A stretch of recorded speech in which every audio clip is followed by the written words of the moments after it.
2009 সালে আমি যাচ্ছিলাম ফরিদপুর, যাওয়ার পথে শ্যামলী থেকে রাত 9টায় আমাকে অ্যাটাক করে র্যাব নিয়ে যায় আমাকে র্যাব 4-এ। 2-3 ঘন্টা ঘুরিয়ে র্যাব 4-এ নিয়ে যায়।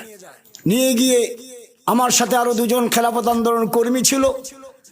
জিজ্ঞাসা করে আমাকে খেলাফত আন্দোলন টাকা পয়সা কোথায় পায়, কয়টা ভাষা জানো, কয়টা দেশ সফর করেছো, ইত্যাদি ইত্যাদি।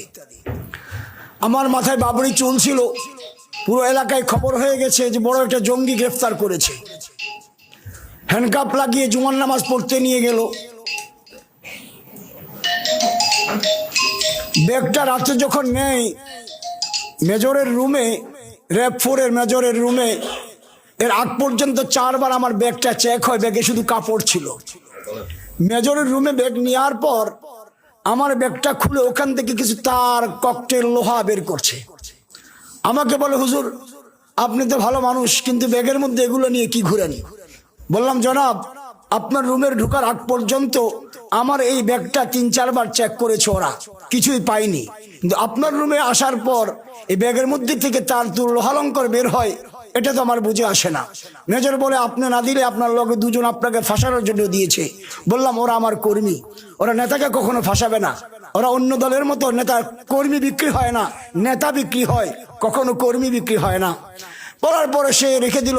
সকালবেলা বললো, রেডি থাকো, সাংবাদিক আনতেছি। বললাম, সাংবাদিক আনেন। সাংবাদিকরা আমাকে ভালো করে চেনে।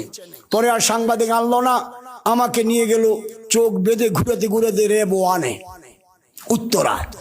র্যাব 1-এর মাটির নিচে আয়নাঘর, ডান পাশে 10টা, বাম পাশে 10টা রুম, লম্বা আপনার ঘর, ছোট চিকন ঘর, গেটের মধ্যে চিকন লোহার রড।